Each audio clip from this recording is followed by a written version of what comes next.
a la clase virtual de puentes. El tema de la clase de hoy es tribus de puentes. El contenido de esta clase lo hemos dividido en los siguientes puntos. Estribo, concepto, definición, elementos básicos de un estribo, elementos internos de un estribo, estribo para pequeños puentes, tipología de estribos, cerrado y abierto, tipología de estribos especiales, otras tipologías, muro de tierra armada y finalmente estribos prefabricados. Entramos en materia.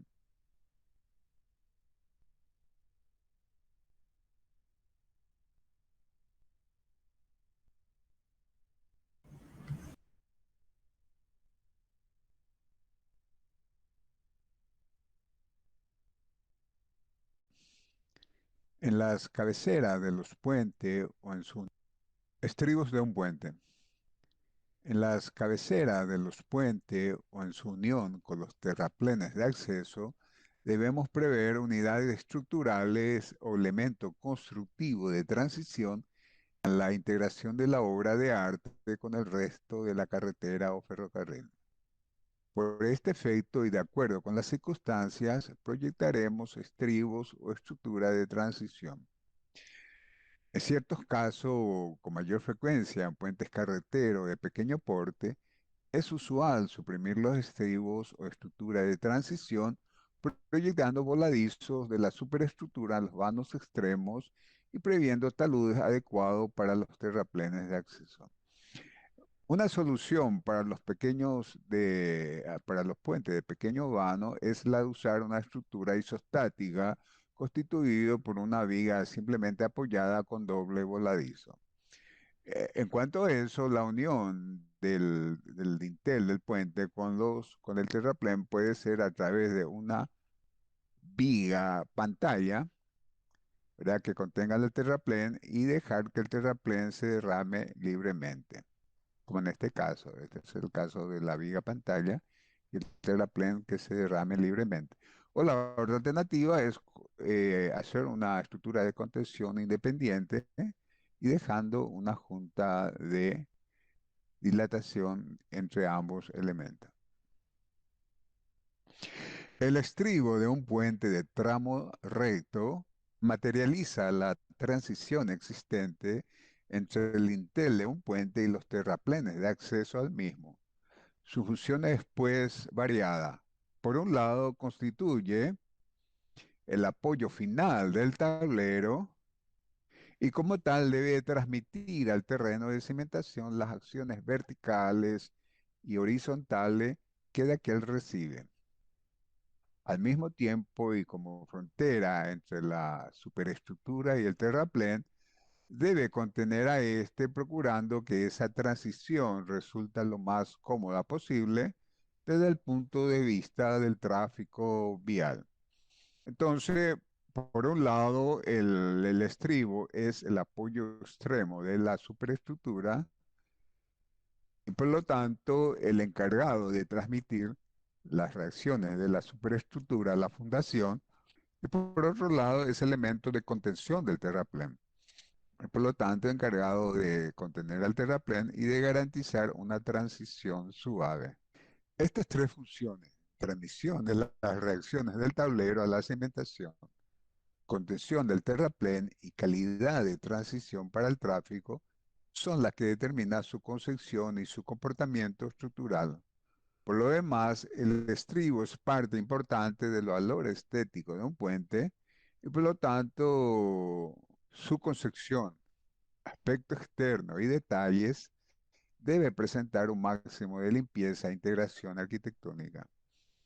La forma constructiva del estribo depende de la altura del terraplén, de la altura de la obra, de la sección del apoyo y del valor de las deformaciones longitudinales de la superestructura a ser compensada. El estribo, como acabamos de decir, puede estar expuesto a la vista, como en el caso de los estribos de los viaductos o cruz a nivel, Por lo tanto, tiene un importante valor estético que debe tener es tenido en cuenta por el proyectista. Aspecto externo. Los elementos básicos de un estribo son el muro frontal, es la zona que extendida en todo el ancho del tablero sirve para darle apoyo y al mismo tiempo contenerlo a los suelos en el sentido longitudinal al puente. Es él quien transmite al terreno de cimentación las cargas verticales y horizontales que le llegan a través de los aparatos de apoyo. Las aletas o muro de vuelta llevan a cabo la contención lateral de tierra, evitando que los taludes invadan la vía inferior. Cuando la altura del terraplén o la pendiente de sus taludes es tal que la longitud de los muros de vuelta resulta excesiva para que el derrame de aquel no lo sobrepase, por ejemplo, la cara externa del muro frontal, puede recurrirse a limitar el derrame mediante un murete a pie de talud. Bueno, básicamente entonces los elementos externos, o sea, lo que están a la vista de un estribo son, por un lado, el muro frontal, ¿verdad? Con su meseta de apoyo, que es el encargado de, por un lado, de contener al terraplén y de, por otro lado, de servir de apoyo al tablero. De ambos lados de la carretera tenemos el terraplén, ¿verdad? Y para evitar que ese terraplén invada la vía inferior, entonces se colocan unos elementos denominados aletas o muro de vuelta. Y finalmente, cuando el derrame del terraplén puede ser tal que invada también la vía inferior, en este caso este es el terraplén, y este terraplén puede invadir la vía inferior, entonces se le pone una contención consistente en un muro, en un murito, diríamos, o murete de guarda. Aquí tenemos una vista ampliada del estribo con su componente, que son el muro frontal con su meseta de apoyo, aquí vemos los aparatos de apoyo, las aletas, en este caso son las aletas giradas, ¿verdad? Que son los elementos principales de un estribo. En cuanto a la disposición de los muros de vuelta, se puede tener los siguientes casos. La aleta es dispuesta en prolongación recta del muro frontal. Para evitar la caída del terraplén, se da un alzado triangular o trapezial con idéntico talud a las aletas, con un resguardo de 30 a 50 centímetros respecto a la línea teórica. Este alzado nos resulta agradable y a eso se debe añadir el efecto pared que produce en el tráfico inferior y la consiguiente cesación psicológica de obstáculo en el conductor que cruza este puente. En puentes de río, aletas rectas resultan poco adecuadas para la función de encauzar las aguas desbordadas y además no protegen al terraplén contra la erosión y arrastre consiguiente. Si disponemos las aletas en prolongación del muro frontal, pero girada respecto a ello, respecto a él, ello suministra dos ventajas. El aspecto del puente mejora para el tráfico inferior, que debido a la conicidad de las aletas desaparece la violencia psicológica. En puentes de río, aletas dispuestas a 45 grados respecto al eje del tablero facilitan el causamiento de las aguas. Bueno, en este dibujo podemos ver una planta del puente. Estos son el trazado de la carretera con su talud. Yo puedo disponer las aletas de tres maneras diferentes. La primera es colocar las aletas alineadas, es decir, en prolongación del muro, en forma recta. Entonces, la primera posibilidad es colocar las aletas en prolongación recta. La colocación de las aletas rectas en prolongación recta, como podemos ver en este dibujo, tiene los siguientes inconvenientes. Entonces, las aletas se colocan en prolongación recta, sobresaliendo entre 30 a 50 centímetros con respecto a la línea teórica del talud. Esta solución, repito, tiene el siguiente inconveniente, que entre el principio y el final de las aletas puede haber una distancia entre 25 a 30 metros de longitud. Como tenemos dos aletas paralelas entre dos paredes paralelas entre sí, eso crea una sensación, una violencia psicológica sobre el conductor, en el caso de los cruces a nivel, porque crea un efecto de pared. Está demostrado científicamente que ese efecto de pared aumenta con la velocidad del conductor y puede producir un estrechamiento psicológico de la vía que puede llegar hasta un 20 o 25%. También en el caso de que esto sea la parte inferior, sea un curso de agua, también la forma, la prolongación recta no es favorable. Entonces se opta por darle generalmente un quiebre a las aletas. Este quiebre puede ser de 30 a 45 grados. Al darle un quiebre a las aletas se mejora la violencia psicológica, en el caso del conductor de una vía inferior, y en el caso también de los cursos de agua mejora el encauzamiento de las aguas. La tercera posibilidad es la de girar las aletas directamente a 90 grados. Cuando las aletas se disponen girando con un ángulo de 90 grados, permite el libre derrame del terraplén a partir de su extremo, evitando que la tierra sobresalga en la cara externa del estribo, o sea, de su muro frontal. Eso da lugar a una forma de cuarto de tronco de cono como el remate del terraplén de acceso. Deben prolongarse los muros de vuelta de las aletas para evitar que el derrame del suelo invada la calzada inferior. Bueno, entonces la solución para el efecto túnel entonces es girar las aletas a 45 grados. Aquí tenemos entonces un alzado de la estructura donde se pueden ver a las aletas giradas a 45 grados. Entonces, en este caso, el usuario tiene una mayor sensación de amplitud, en el caso de la vía inferior, y en el caso del agua puede haber un mejor encauzamiento. La opción tercera es entonces la de girar las aletas a 90 grados y dejar que el terraplén se derrame libremente formando un cuarto de un tronco de cono. Cuando este derrame sea excesivo, entonces hay que limitar, o cuando hay peligro de socavación del agua, hay que limitar este derrame colocando un murete a pie de talud, como pueden ver en esta planta y en esta vista pueden ver, entonces el murete a pie de talud limita el derrame del terraplén. La opción entonces de girar las aletas a 90 grados permite entonces que el terraplén cubra esa parte de las aletas, ¿verdad?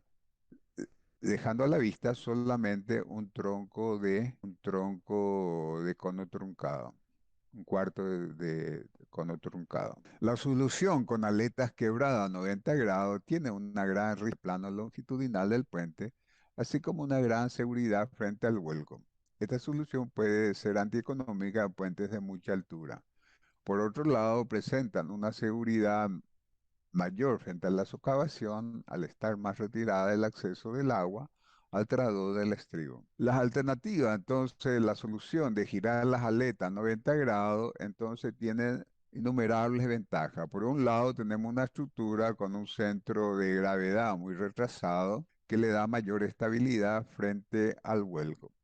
Por otro lado, tenemos una ventaja constructiva del momento que yo puedo construir primeramente las zapatas corridas y dejando los arranques y luego en segunda fase construir los muros, tanto el muro frontal como las aletas. Esta solución, sin embargo, puede ser antieconómica cuando la altura del estribo es muy grande, porque en ese caso aumenta el desarrollo de las aletas y también el volumen de la zapata. Como solución a esto, lo que se puede hacer es eliminar parte de este muro frontal y parte de la fundación, dejando las aletas en voladizo, como veremos.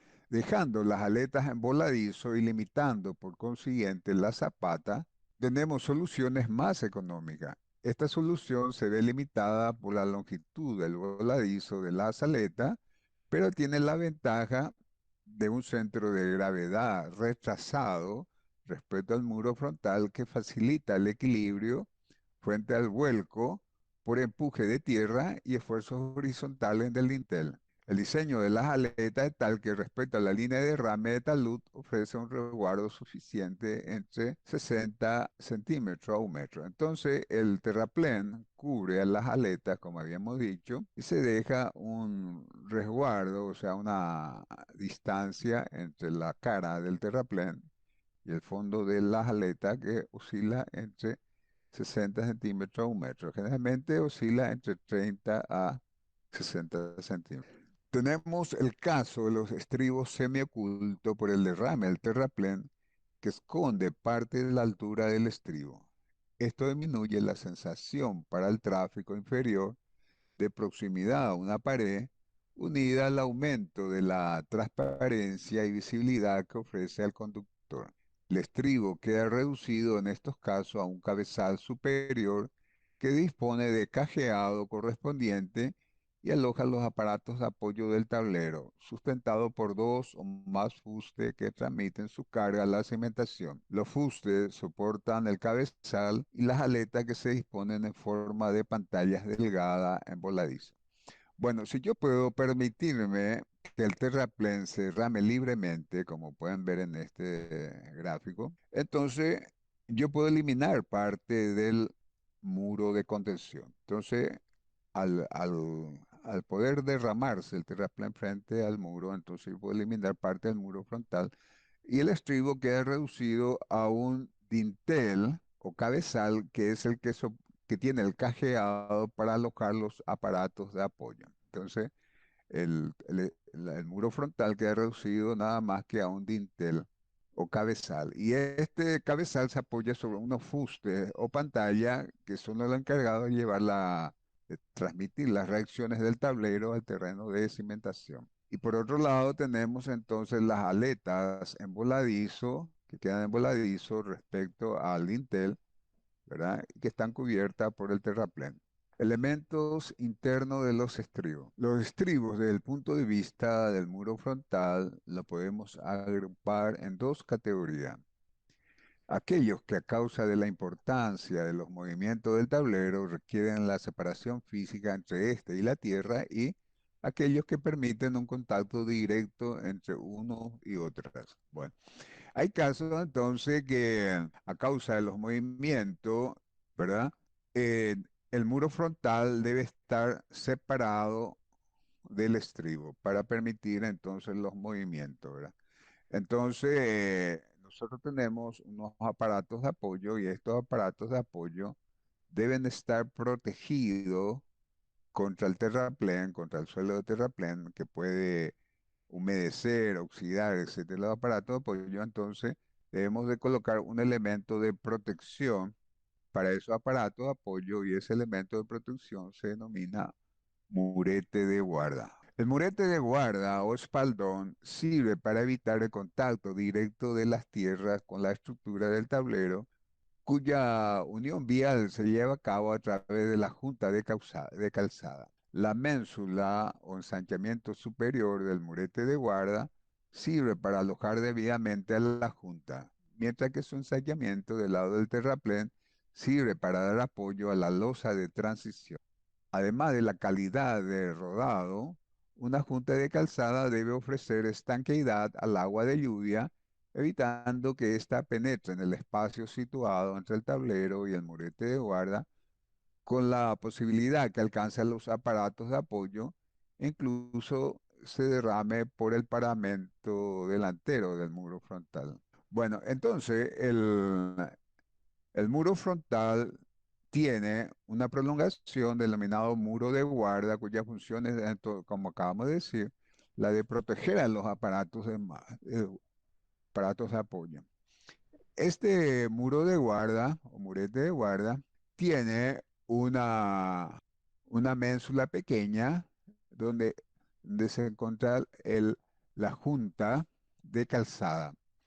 Esta junta de calzada entonces sirve para sellar la entrada de agua en este punto. Esta junta de calzada puede ser metálica o últimamente se usa de neoprene. Entonces la función de la junta de calzada es, aparte de permitir los movimientos del tablero, evitar la entrada de agua. Como el agua necesariamente va a entrar, entonces se debe colocar un mechinal, que es un canal de desagüe del agua.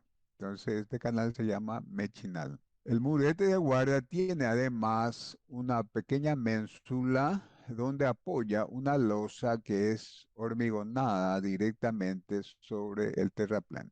Entonces, esta losa apoya por un lado sobre el terraplén compactado y por otro lado en el estribo. Esta losa se denomina losa de transición. Entonces, los elementos internos, en este caso está constituido por el murete de guarda, la junta de calzada, el mechinal de drenaje y la ménsula con la losa de transición. La losa de transición es una placa de hormigón armado que con una longitud de unos 8 metros y un ancho igual al de la calzada, se vierte directamente sobre el terraplén compactado. Su misión es evitar saltos bruscos en el perfil longitudinal de la carretera superior por efectos de los asentamientos en la tierra que quedan en contacto con la estructura. Transforma la discontinuidad altimétrica en discontinuidad dependiente.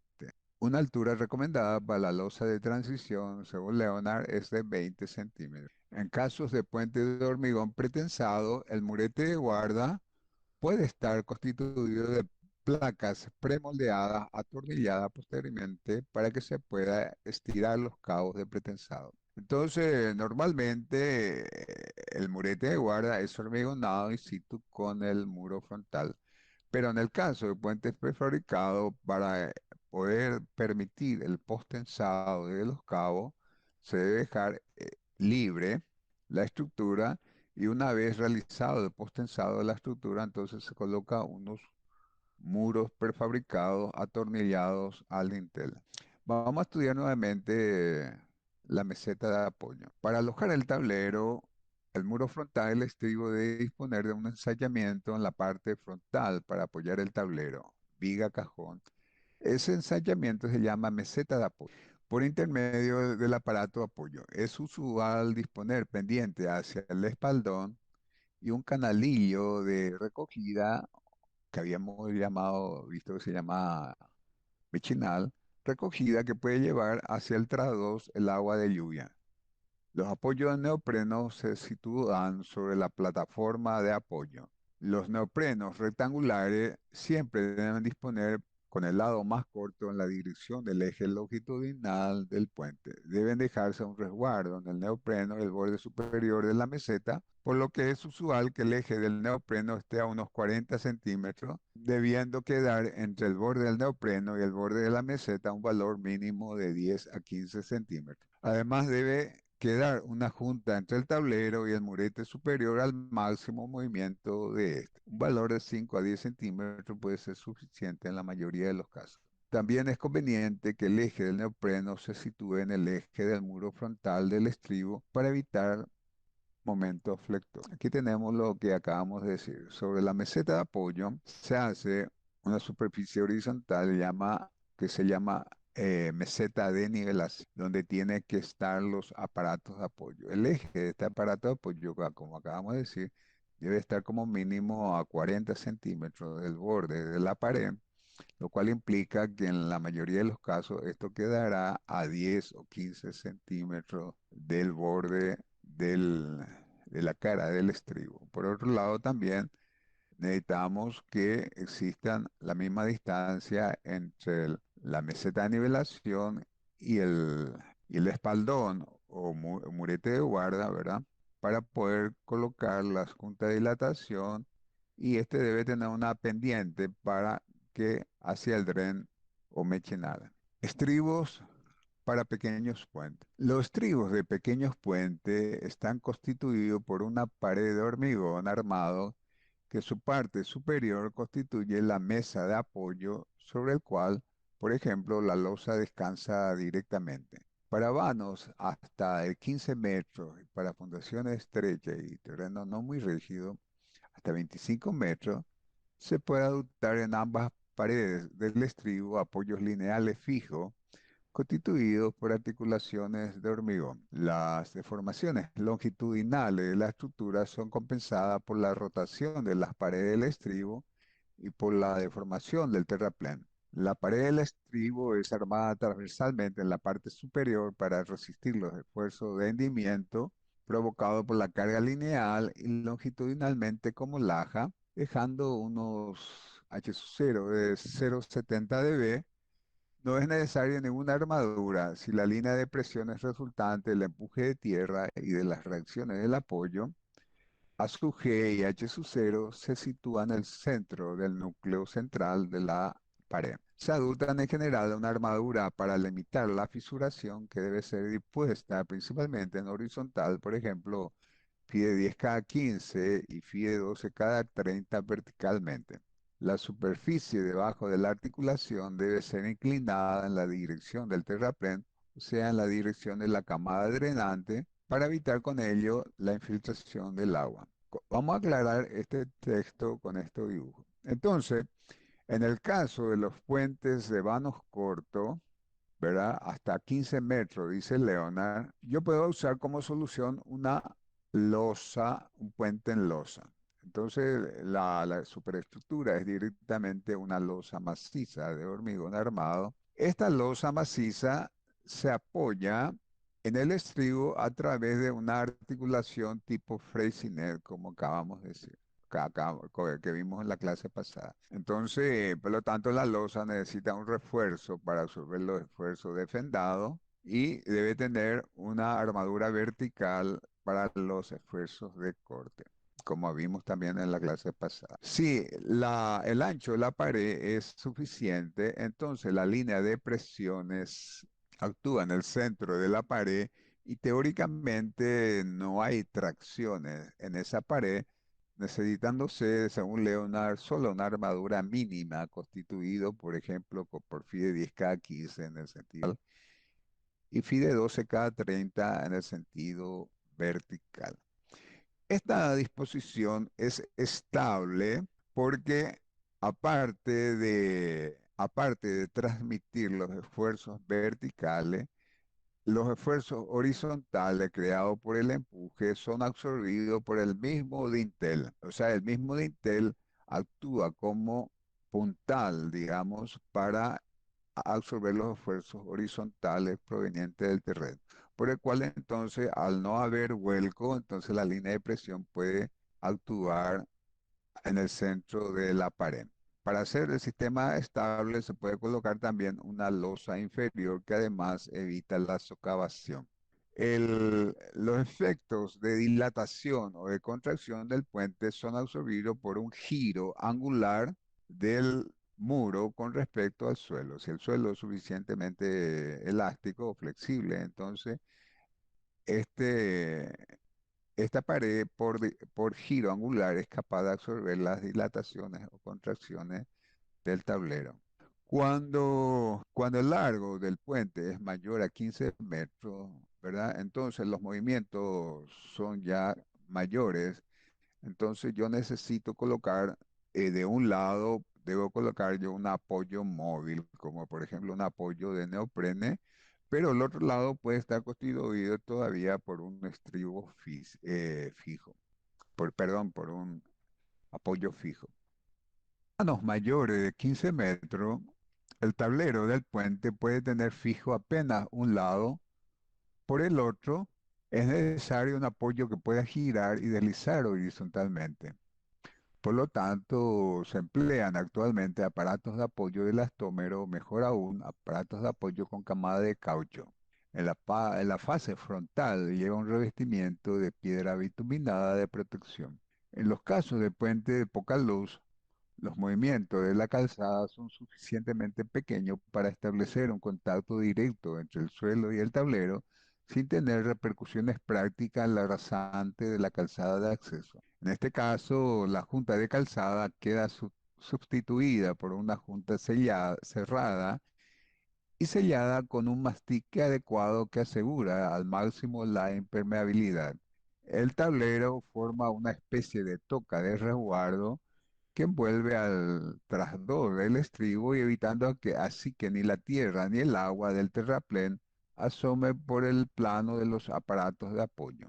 Una variante consiste en incluir a una losa de transición apoyada en el pie de la toca del tablero mediante articulaciones que permiten el giro relativo. La carga de esta losa puede transmitir al pie de la toca, debe ser llevada hasta las placas del apoyo del tablero y ello requiere colocar armaduras de flexión local y de suspensión. Bueno, repetimos, cuando el movimiento del tablero es suficientemente grande, que sucede para puentes de más de 15 metros, entonces un lado del tablero ya debe tener una posibilidad de movimiento. Para ello se coloca un aparato de apoyo de neopreno sunchado, como vimos en la clase pasada. Para poder proteger este aparato de apoyo del agua,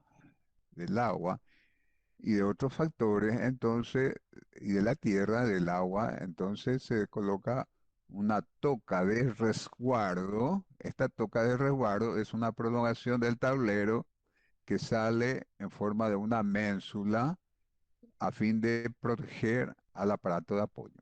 Una variante, además, es darle a esta ménsula otra pequeña ménsula que sirva de apoyo a la losa de transición. Con lo cual, entonces, tenemos cubierta también la posibilidad de que haya un asentamiento local al pie en el borde del lintel del puente.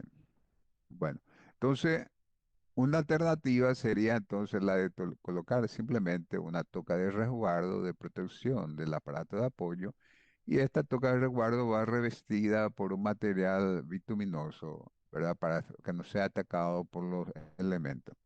Y aquí en esta parte se coloca una junta de calzada, ¿verdad? Cerrada, aquí se hace una junta cerrada y esa junta se llena con un mastic. Aquí tenemos algunas tipologías de estribo empleado. Este sería un estribo de muro frontal con aletas giradas. Este es un estribo de muro frontal con las aletas giradas a 90 grados.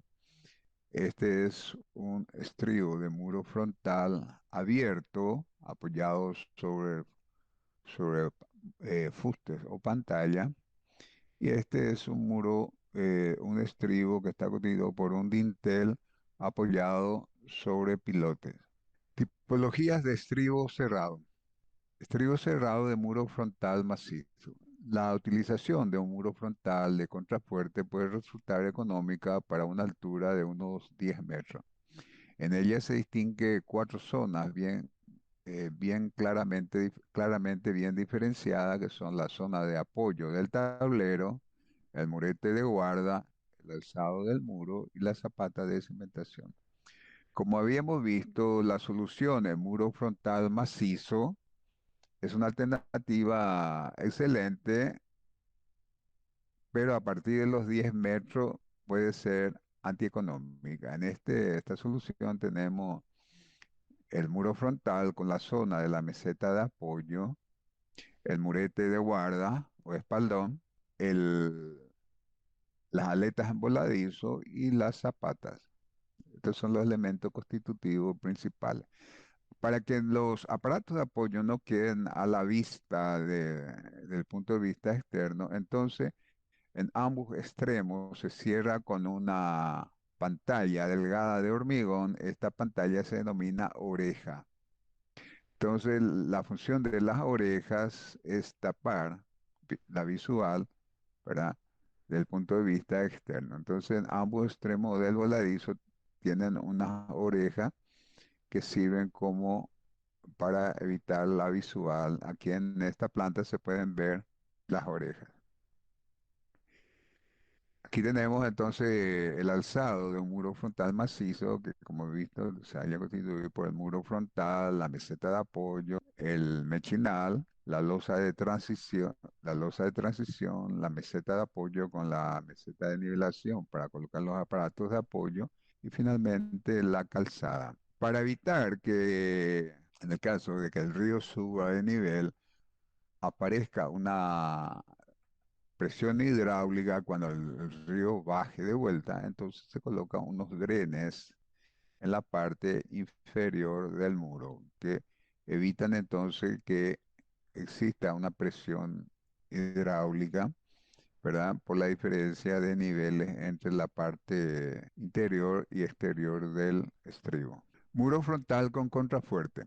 Cuando la altura total del muro frontal sobrepase los 10 metros, resulta económico construir una estructura con elementos específicos para cada función.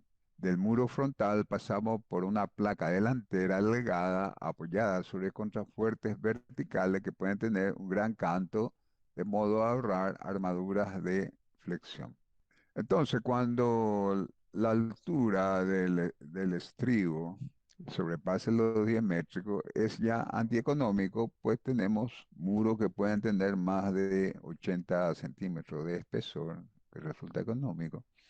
Entonces, la solución pasa por dividir el ancho del estribo en varias partes y en esa parte colocar unos elementos verticales denominados contrafuertes situado a una distancia aproximadamente de h sobre 2. Entonces, a una distancia del orden de h sobre 2 se colocan unos elementos verticales denominados contrafuertes. Estos contrafuertes funcionan como si fuesen vigas en voladizo para los efectos de la contención del suelo. Como, como son de gran canto, como estos contrafuertes tienen un gran canto determinado por la pendiente misma el contrafuerte, entonces necesitan poca armadura a la flexión. Que tenemos entonces, la pared queda reducida en este caso a una pared de pequeño espesor entre 25 a 30 centímetros, ¿verdad? Que parece mucho, pero comparando con paredes de 80 hasta 1 metro, es una pared reducida. Entonces la función de evitar, de contener al suelo está dado por la pared y la de resistir el empuje de tierra es absorbido por los contrafuertes. Estribos y muro frontal, estribos abiertos. Un estribo en el cual se ha suprimido el muro se denomina generalmente estribo abierto, también estribo perdido. En este tipo de estribos se distinguen netamente tres partes: cabezal o dintel, sus aletas, fuste o pantalla y cimentación. Como habíamos visto, si yo me permito derramar libremente el terraplén por frente al estribo, entonces puedo eliminar parte de la pantalla. Entonces la pantalla queda simplemente reducida a un cabezal o dintel donde existe el cajeado para colocar los aparatos de apoyo. Esto ya lo vimos en el capítulo de los estribos ocultos en terraplén. Entonces, estructuralmente, este estribo está constituido por el cabezal, con su meseta de apoyo y su cajeado, los fustes o pantalla, que pueden ser dos o más, la estructura de cimentación y las aletas en voladizo. Tipología de estribos especiales, estribos huecos o celulares. Vamos a ver una serie de estribos que aparecen en caso de puentes especiales. Estos son llamados estribos especiales. La morfología de estos estribos consiste en una estructura a modo de una caja hueca coronada por losa superior que soporta la carga de tráfico por cuyo interior se derrama el terraplén con su talud natural, evitando así el empuje de tierra sobre el muro. Al tablero y provisto de aletas laterales para la contención y distribución del terraplén. La fundación es con pilotes y con cabezales que abarcan toda el área del estribo. Eventualmente, y de acuerdo con los esfuerzos actuantes en el estribo, el bloque puede ser reemplazado por una estructura hueca constante de vigas directamente bajo las paredes del estribo, completada por vigas de contraventeo. situaciones particulares es conveniente adoptar como elemento de transición una estructura en pórtico. Bueno, en algunos casos especiales, como en el caso de suelos pantanosos y con un gran desnivel, entonces yo puedo hacer una estructura, un estribo consistente en una platea de fundación. Sobre esta platea de fundación puedo hacer dos soluciones. Una solución es directamente hacer un pórtico de transición, que es este, entre el terraplén y el dintel del puente. Entonces, al estar esto abierto, entonces el terraplén puede derramarse libremente dentro de él sobre la platea. Bueno, aquí vemos un corte de este pórtico de transición. Este pórtico de transición entonces tiene de un lado una ménsula para apoyar la losa de transición.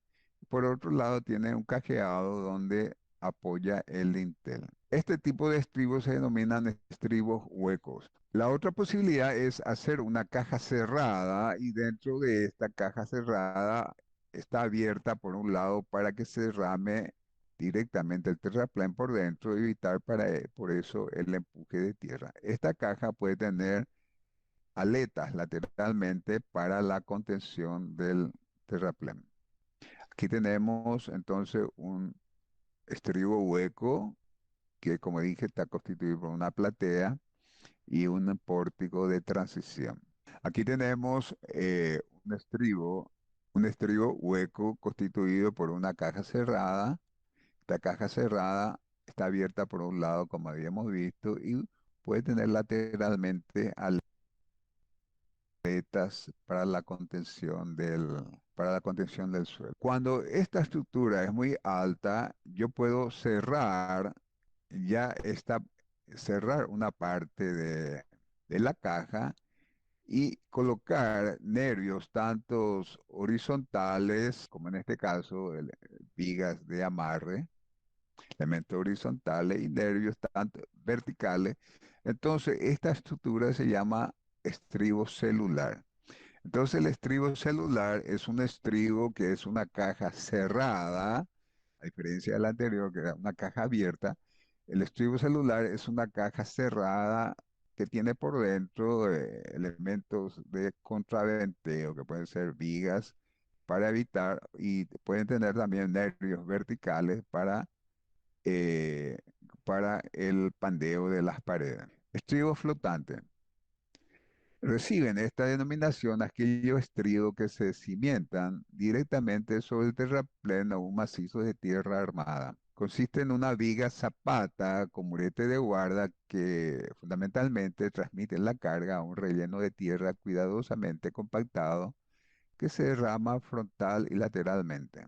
Este tipo de estribo debe utilizarse exclusivamente para cimentar tramos simplemente apoyados, ya que los estribos que producen, los asientos que producen en el relleno, son incompatibles con el correcto funcionamiento de un tramo continuo. Las dimensiones en planta de estas vigas zapata vienen determinadas usualmente por la necesidad de que las tensiones de cimentación no superen la tensión máxima admisible, que suele ser del orden de 2 kilogramos por centímetro cuadrado. Bueno, muchas veces para puentes de pequeño vano y puentes secundarios se puede hacer directamente como estribo una viga zapata que apoye directamente sobre el relleno del terraplén. Entonces se hace una viga zapata que apoye directamente sobre el relleno del terraplén y el ancho de esta viga zapata se determina de manera que la tensión transmitida al suelo esté por debajo de un valor admisible. Esta viga zapata consta además de un murete de guarda para proteger a los aparatos de apoyo y de unas aletas en voladizo para la contención del terraplén.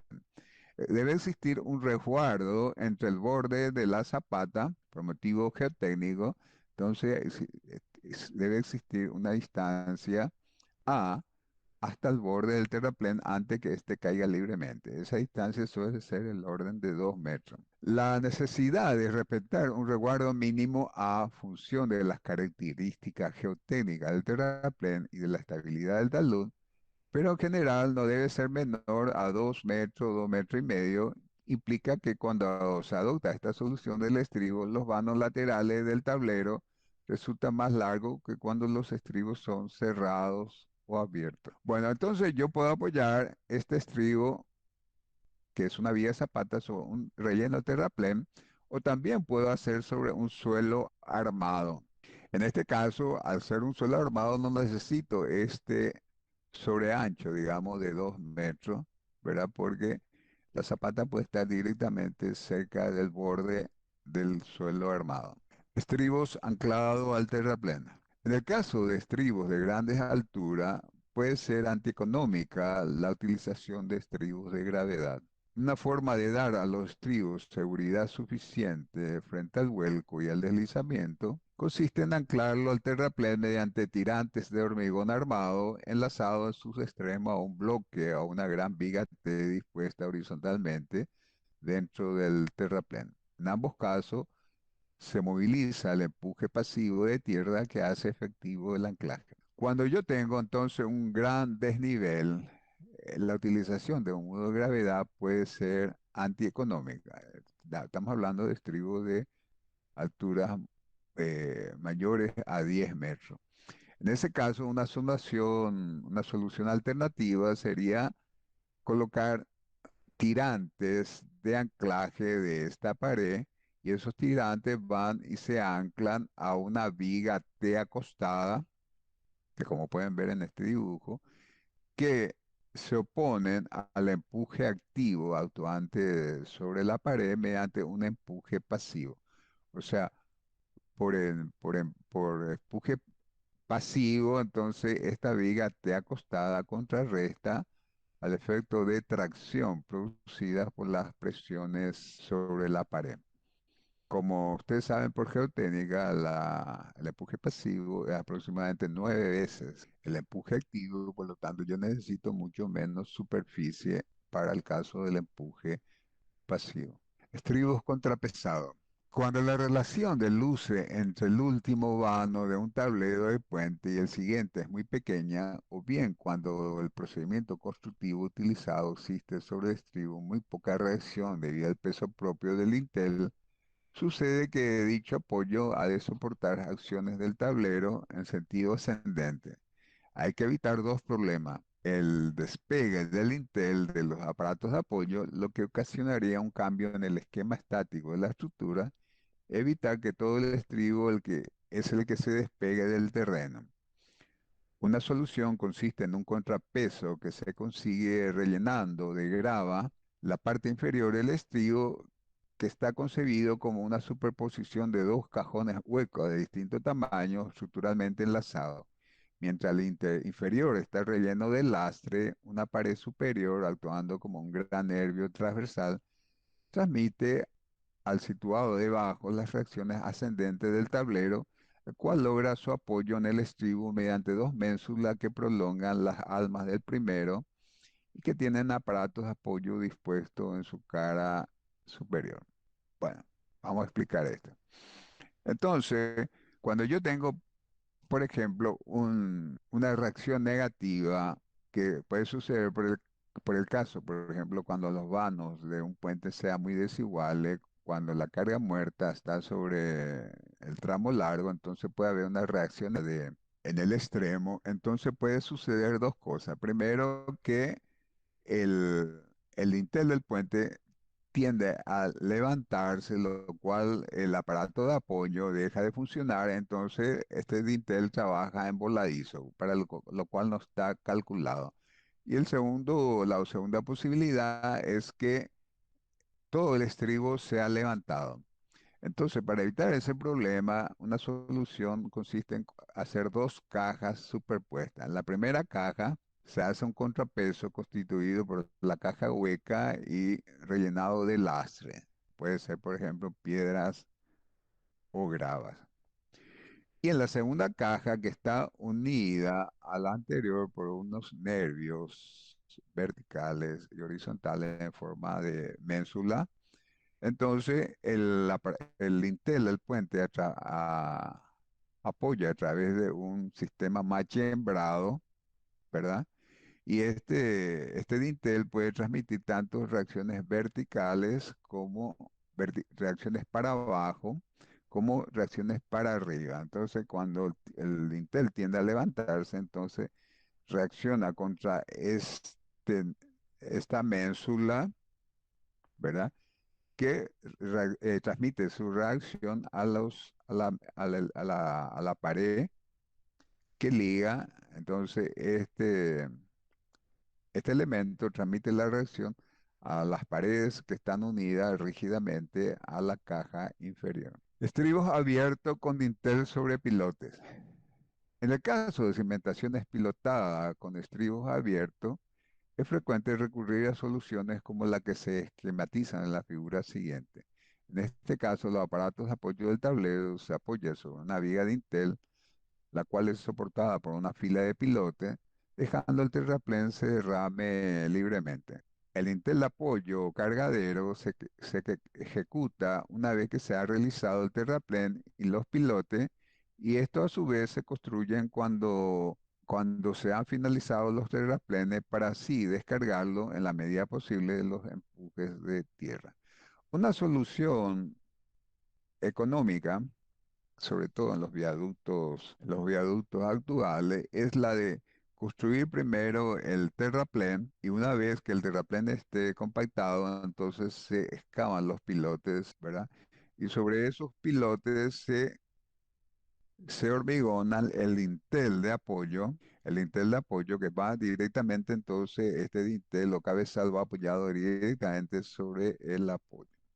Este dintel de apoyo tiene, por supuesto, su muro de resguardo y sus aletas que pueden ser giradas o en prolongación recta. Entonces, con esta solución se evita, por lo tanto, que este relleno en gran parte, en gran medida no se cuelgue, digamos, del pilote al realizarlo luego del relleno de terraplén, y evitar la existencia entonces de la pantalla. Esta es una alternativa a los estribos abiertos. Otras tipologías.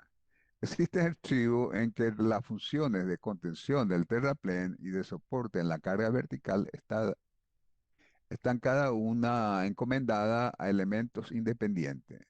En ambos casos, la transición de la cimentación a la cimentación de las reacciones del tablero se hace mediante una pantalla vertical a modo de pila cimentada a la cota del terreno firme, pues se trata de puentes continuos que no pueden ser apoyados directamente sobre el terraplén.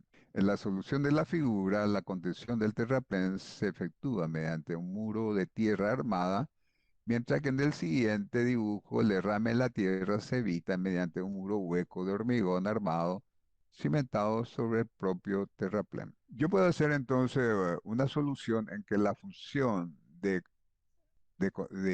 transmitir las reacciones verticales y horizontales debido al tablero sea cumplida por un elemento, mientras la de contención del terraplén sea cumplido por un elemento diferente. Existen varias soluciones. Una de las soluciones consiste en colocar, por ejemplo, el apoyo del puente sobre una pared, ¿verdad? Que cumple la función de transmitir la reacción del suelo, y la función de contención del suelo está dado, por ejemplo, a un muro armado, como en este caso.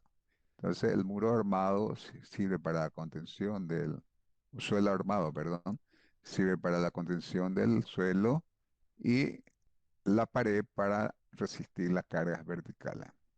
Otra alternativa es la de contención, entonces la de soporte del dintel mediante una pared, que puede ser una pared hueca, y la de contención del suelo se le da a un elemento hueco, nervado, como pueden ver en el corte longitudinal. Entonces este elemento hueco nervado es el encargado de la contención del suelo. Muros de tierra armada. Fue en la década de los 60 cuando el ingeniero francés Henri Vidal investigó la confección de terraplenes reforzados con bandas de acero. Este nuevo sistema compuesto se comportaba como un material con fricción y cohesión, lo que permitía no solo que el terraplén admitiera grandes cargas, sino que aceptara cortes verticales de gran altura sin obra de contención. En el año 1963, Henri Vidal patentó el sistema con el nombre de tierra armada. Los muros de tierra armada son masacotes de terreno, grava, en los cuales se introducen armaduras metálicas con el fin de resistir los movimientos. Con ello se consigue que el material trabaje como un todo uno. La importancia de esta armadura consiste en brindarle cohesión al suelo, de modo a actuar disminuyendo el empuje de tierra que tiene que soportar el muro. En la fase constructiva es muy importante ya que se tiene que ir compactando por capas de pequeño espesor para darle una mayor resistencia al suelo. Se suele colocar escamas, planchas de piedra o hormigón, sin fin estructural alguno, sino para evitar que se produzcan desprendimientos. Los muros de tierra armada pueden rematarse también con bloques de hormigón hueco, rellenos de tierra y sembrados, creando muros jardinera. Un muro de suelo reforzado es un muro de tierra armada en que se sustituye las armaduras metálicas por geomallas, que es una solución más barata. Bueno, entonces, eh, este ingeniero francés concibió un suelo que él mismo denominó tierra armada o suelo o tierra armada, que consiste básicamente en ir rellenando capas de grava, de suelo granular. Este suelo granular se compacta por capa y se van colocando unas tiras metálicas rugosas de manera que se tenga rozamiento contra la grava. La función de esta tira es de la de darle una cohesión artificial al suelo granular. Entonces, constructivamente esto se va compactando por capas y en cada capa se va colocando entonces las tiras metálicas. Para evitar la posterior socavación, entonces estos elementos van ligados a unos elementos prefabricados de hormigón que pueden tener forma de rombo, etcétera, o de rompecabezas como en este dibujo. Entonces la función de este elemento no es estructural, sino sirve solamente para darle protección. La función de contención entonces depende exclusivamente de la compactación del material granular y de los elementos metálicos. Estribos prefabricados. Últimamente se ha popularizado la utilización de estribos prefabricados por dos razones principales: rapidez de ejecución y B, mejores acabados. Los prefabricados, sin embargo, tienen mayores costes que los de hormigonados in situ. Consiste de una viga de Intel con perforaciones que se enhebra sobre diafragmas verticales que son colocados previamente sobre una losa o encepado de cimentación. En ocasiones el muro dispone de contrafuerte en el trasdos, permitiendo soluciones más esbeltas y con menor peso. Actualmente se ha llegado a muros prefabricados hasta de 10 metros con nervaduras transversales a fin de una mejor optimización estructural. El problema más importante que debe resolverse es la unión de los pilares con la cimentación. Una forma de dejar una vaina embutida en la cimentación en donde penetrará la armadura de la pila.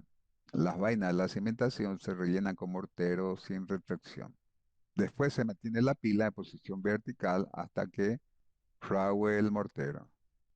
Es importante evitar que el enhebrado se realice sin doblar la armadura y que la longitud de los redondos supere ligeramente la longitud de anclaje mínimo. Bueno, se puede hacer entonces módulos prefabricados.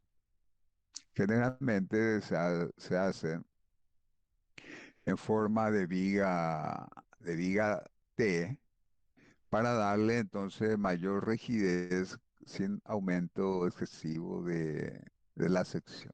Entonces, estos elementos prefabricados entonces consta de unos nervios para darle rigidez. Básicamente consiste en hacer las zapatas o los encepados de pilote, primeramente, y en estos encepados se deben de colocar, se deben de enhebrar, digamos, los prefabricados que tienen unas vainas similares a las vainas de los pretensados. Entonces se enhebra la armadura de estos elementos, esas armaduras se enhebra dentro de esas vainas y posteriormente se rellenan con hormigonado in situ. En la parte superior del puente se puede colocar también un dintel de apoyo. En la parte superior del estribo, perdón, se puede colocar también un dintel de apoyo prefabricado, que es este, sobre unos armaduras pasantes, salientes del prefabricado. Entonces, este prefabricado tiene también unas armaduras sobresalientes en la parte superior, donde se enhebra el dintel prefabricado. Entonces, puedo prefabricar la pared con la pared con su nervadura y también el dintel de apoyo. Estribos prefabricados con tirantes. Dentro de los muros en voladizo, los muros prefabricados consisten en la prefabricación de un panel vertical y la realización de una zapata que es hormigonada in situ. Los muros son sistemas de unos 2,40 m de ancho por 1 o 2 contrafuertes según la altura. La unión entre el panel y la platea se realiza mediante un tirante curvo de hormigón armado que se fabrica conjuntamente con el panel en posición horizontal encima del contrafuerte y está unido por medio de una armadura que realiza la articulación. Esta articulación es posteriormente hormigonada.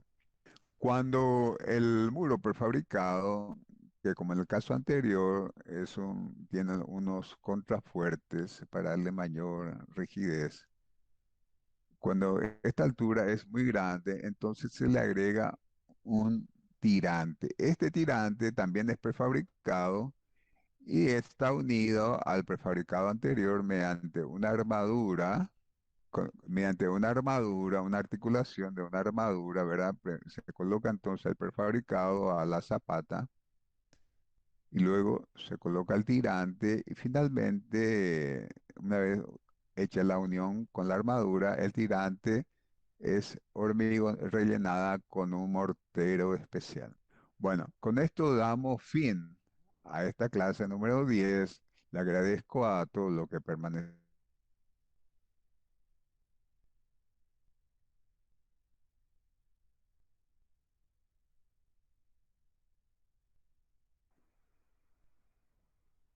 Buenas tardes, de vuelta, estimados alumnos. La clase de hoy tuvimos un problema técnico por el cual no se pudo transmitir, digamos, el video actualizado de la clase de hoy, pero entonces decidimos pasar directamente la clase del año pasado, ¿verdad? Que contienen fundamentalmente los mismos elementos que la clase de hoy. La diferencia es que la clase de hoy está más actualizada, digamos. Pero de todas maneras, el video correcto va a ser subido oportunamente en la plataforma. O sea, desde ese punto de vista no hay ningún problema. Bueno, entonces, la clase de hoy, como dije en la clase pasada, es muy interesante porque contiene una serie de datos que para que la mayoría de ustedes puede ser novedoso, ¿verdad? O sea, la gente que ya trabaja probablemente en una empresa vial ya conoce estos conceptos, pero para la mayoría de la gente es un concepto novedoso y le va a dar mayor amplitud, digamos, en el conocimiento de los puentes. Por lo tanto, espero que la clase le haya servido. Repito, desgraciadamente la clase correcta, digamos, no pudo ser subida, pero de todas maneras esta clase está tiene bastante información sobre el tema. Bueno, no sé si hay alguna pregunta de parte de ustedes. Profe, yo tengo una consulta Sí, con el tema del muro de tierra armado. sí. Esas varillas se meten directo en la tierra, no tienen ningún recubrimiento. ¿Y cómo hacen con el tema de la oxidación de esas varillas, profe? Bueno, esas tiras de varillas son unas varillas dentadas, digamos, de manera de dar mayor rozamiento. Están hechos generalmente de un material inoxidable que a medida que se va compactando por camadas, digamos, de 30 centímetros, luego se colocan todas las tiras y se vuelve a cargar la siguiente camada. Para proteger, digamos, la parte externa de los elementos, entonces se le colocan elementos que pueden ser en algunos casos elementos prefabricados.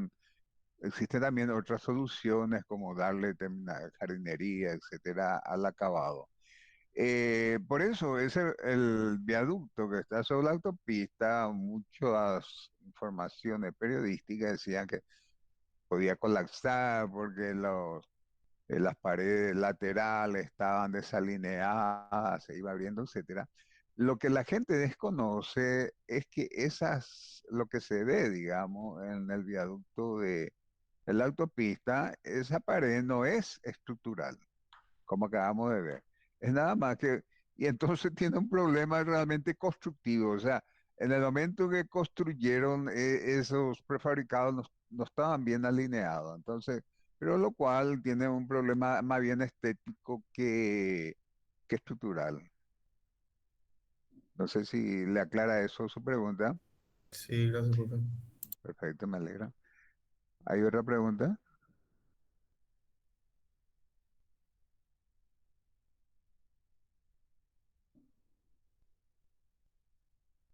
Bueno.